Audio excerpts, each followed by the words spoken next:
Bakit nga ba nag-ensayo? Okay. May mga lugar na pwedeng gabihin. May mga lugar na hindi pwedeng gabihin.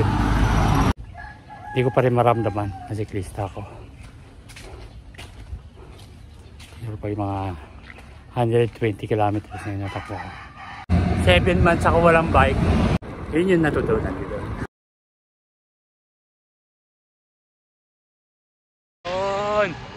Good morning, madlang people. Madlang kabudol. So, today's ride, ensayo lang.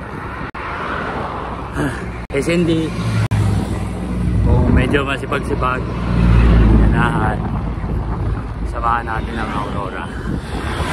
Saka tayo umuwi. So,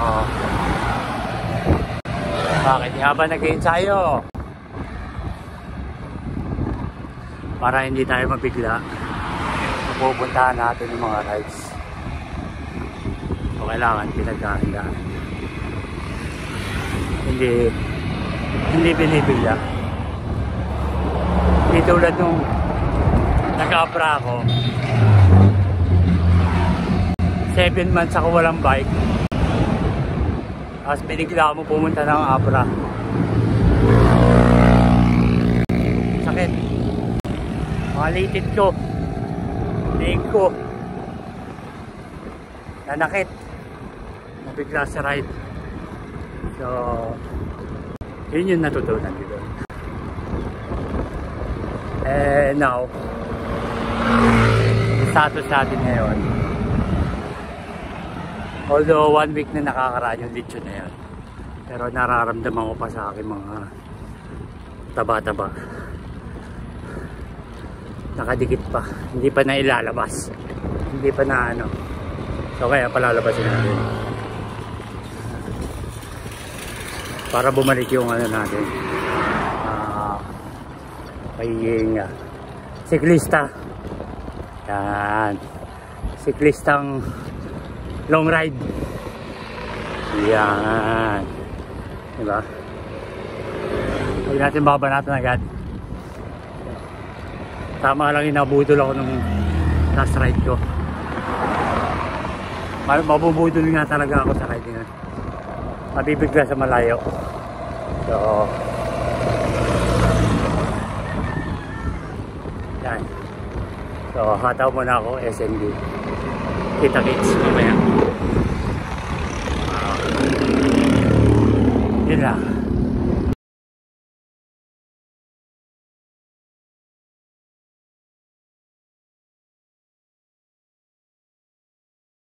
Yun, mga madlang kabudol.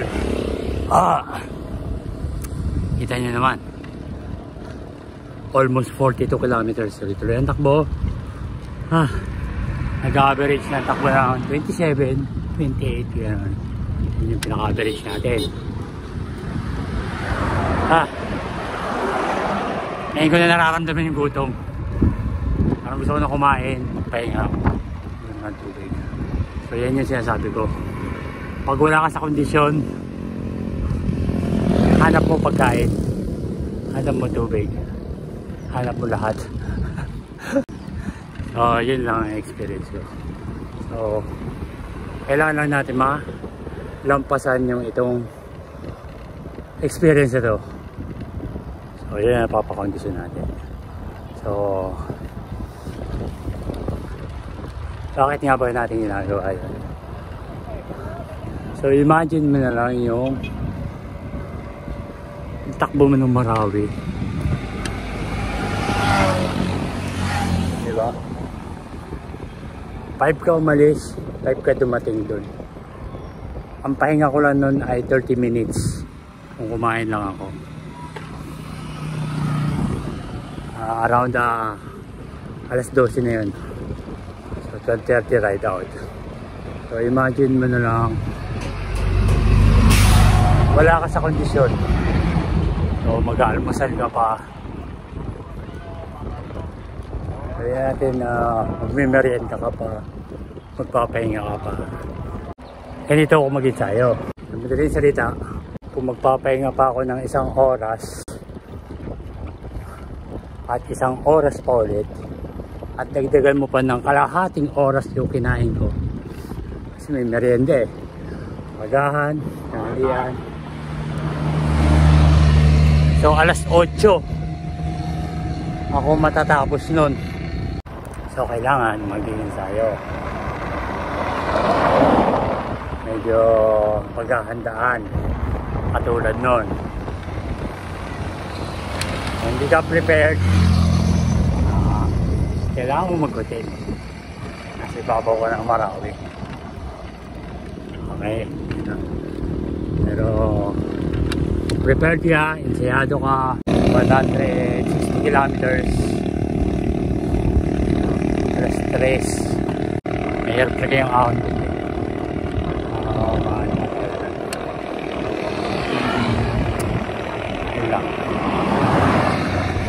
Yun lang yung experience.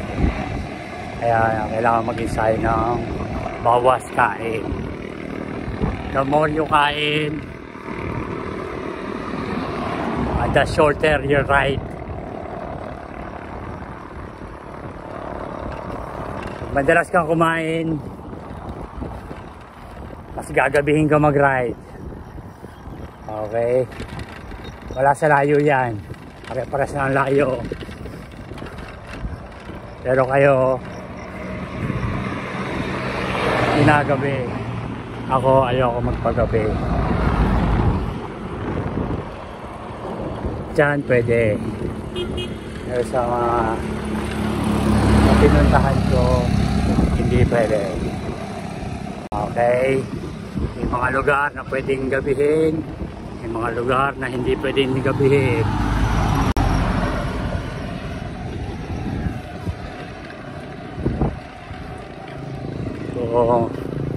So yun lang. Hataw na ulit ako. Dito lang yung pahinga ko. Dapat di talaga magpapahinga. Sige. Pabalik na ako.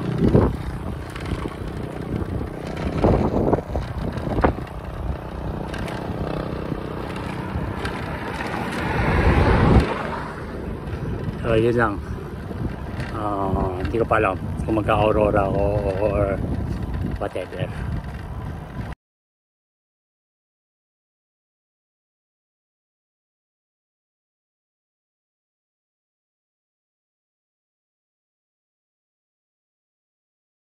Dito nagtatapos ang ating ensayo. So, almost 83 kilometers, 84 kilometers, walang tubig. Ngayon lang nagtubig. Hindi pa kumakain, bumili ng ulam.